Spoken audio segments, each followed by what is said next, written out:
ආයුබෝවන් මම මානෙල් ගමගේ අද අපි තවත් වාටි මැස්මක් ඉගෙන ගමු. මේ මැහුමට අපි ස්ලිප් ස්ටිච් එහෙම නැත්නම් සැඟි වාටි මැස්ම කියලා කියනවා. දැන් මෙතන මම වාටිය මෙහෙම නමාගෙන අයන් කරගෙන තියෙනවා. වාටිය නමලා අයන් කරලා එල්පෙන්ටි ගහගෙන තියෙනවා. ඒකට මම මේ වගේ ඊටාම සිහින ඉදි කටුවක් පාවිච්චි කරනවා. මේක සිනිඳු රෙද්දක් නිසා. මම පොඩ්ඩක් තද පාටක් slightly darker color පාවිච්චි කරන්නේ මේක තද පාට පාවිච්චි කරන්නේ ඔයගලන්ට මේක පේන්න ඕනේ නිසා. නැත්තම් අපි එම පාටම පුළුවන් තරම් රෙද්දේ වර්ණයට ඊටාම ළඟ වර්ණයක් තමයි රෙද්දේ වර්ණයම තමයි ගන්න ඕනේ. දැන් අපි බලමු කොහොමද මේක කරගන්නේ කියලා. මෙතන ගැටයක් දාලා පටන් ගන්නත් පුළුවන්. ගැටයක් නැතුව බැක් ස්ටිචස් දෙකක් දාලා පටන් ගන්නත් පුළුවන්. දැන් ගැටයක් දාලා ගන්නකොට මේක ඇතුලේ මේ ඇතුලේ තමයි ගැටේ තියෙන්නේ. මෙතන ගැටයක් තියන්නේ නැහැ. මේක අතර තමයි දාන්නේ.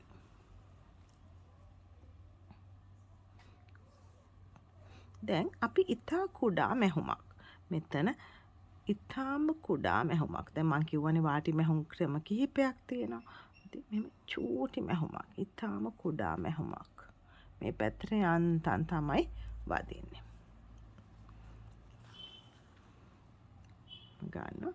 දැන් මෙතනදී අපි මෙහෙම කෙටි මැහුමක් දාලා මේ රෙද්ද අතරින් ඒක අපිට අතර පරතරය අඟල් භාගයක් සෙන්ටිමීටරයක් වගේ වෙන්න පුළුවන්.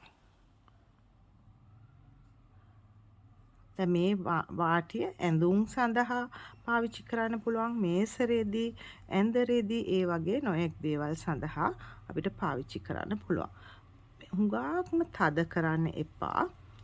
තරමක් තද වෙන්න ඕනේ. ඔය වගේ දිගට මහගෙන යනවා. මෙතන බොහොම කුඩා මැහුමක්. බැලුවාම නොපෙනෙන තරම් පුංචි මැහුමක්.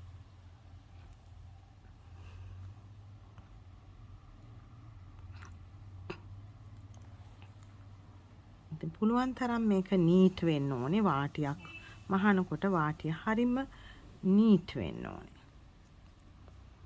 ඉතින් මේක සිල්ක් රෙද්දක් හින්දා මම ඊටාම හීනිදි කටුවක් ගත්තේ. ඉතින් තරමක් මහත රෙද්දක් නම් පොඩ්ඩක් මහත ඉදි කටුවක් ගන්න පුළුවන්. මේකට මෙහෙම අපි පුංචි මැහුමක් දානවා. දැන් වාටි මහන මැහුම් ක්‍රම කිහිපයක් තියෙනවා. අපි එකෙන් බලමු. දැන් මේ දෙවෙනි මැහුම. මම කලින් සරල වාටියක් මහ ගන්න ආකාරය කියලා දුන්නා. ඒ වීඩියෝ එකත් බලන්න. ඉතින් මගේ රෙදි පින්තාරු වීඩියෝ ගොඩාක් තියෙනවා. ඉතින් ඔයගලන්ට රෙදි පින්තාරු ගැන පන්තියකට ගියා වගේ ඉගෙන ගන්න පුළුවන්. ඒ වීඩියෝ මුල ඉඳලා බලන්න. එතකොට එකෙන් එක ඉතාම හොඳට ඉගෙන ගන්න පුළුවන්. දැන් ඔය වගේ මේක හරිම පහසුයි. එකම දේ හරිම නීට්වට ලස්සනට කරන්න ඕනේ. මේ වාටිය මෙතන සමාන වෙන්න ඕනේ. අඟල නම් අඟල, තුන් කාල නම් තුන් කාල. මම මෙතන තුන් කාලක් අරන් තියෙන 3/4 an inch. It can be any, like it can be 1 inch, it can be half an inch, depending on what you are going to use it for.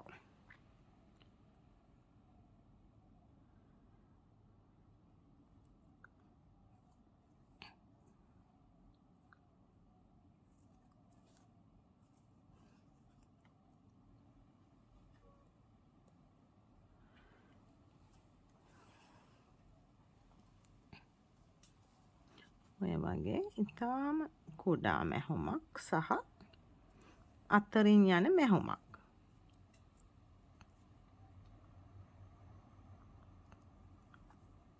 මේක ගහනකොට මෙහෙම මේක අතරේ තමයි තියෙන්නේ.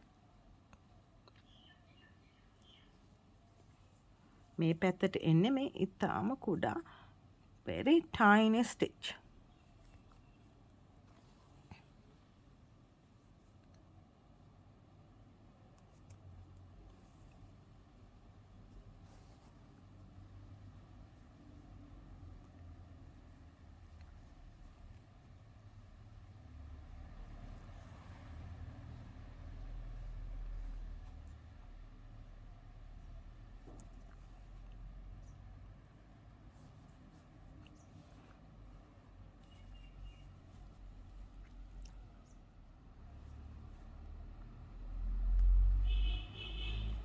ඉතින් ඊළඟට අපි මේ වාටි මැහුම් තව කිහිපයක් තියෙනවා. ඒවත් ඔක්කොම කියලා දෙන්නම් ඉදිරියේදී.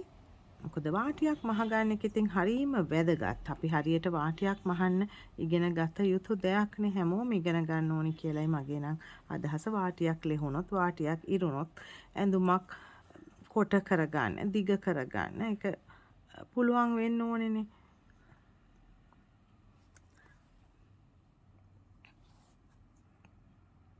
ඔය වගේ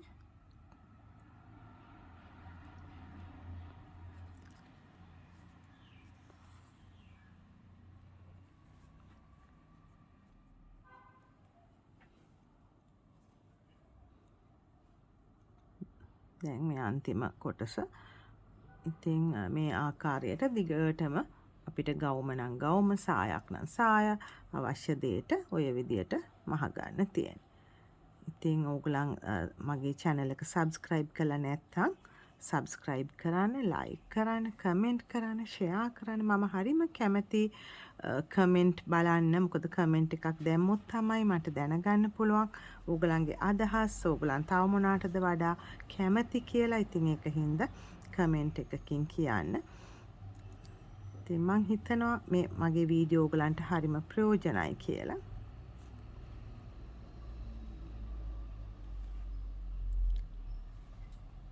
ඉතින් මේකෙන් යම් කිසි ප්‍රයෝජනයක් ඕගොල්ලන් ගන්නවා නම් තමයි මගෙත් එකම සතුට. ඉතින් ඒක හින්දා තමයි මේ කරන්නේත් මේක. මොකද එක වීඩියෝ එකක් කරන්න හුඟක් කාලය ගත කරලා කරන්නේ. ඉතින් මං හිතනවා ප්‍රයෝජනවත් වෙනවා කියලා ඕගොල්ලන්ට.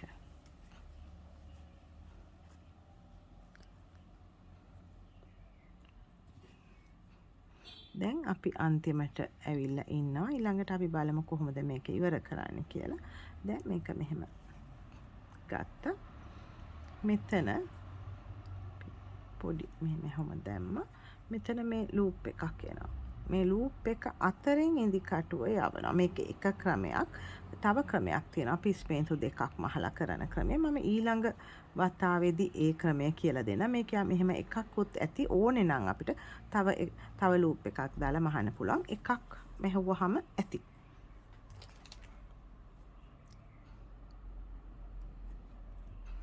දැන් අපි සැඟි වාටි මැස්ම මහගෙන ඉවරයි. Slip stitch. දැන් අපි අනිත් පැත්තත් බලමු. දැන් පේනවනේ ඉතාලම නීට්.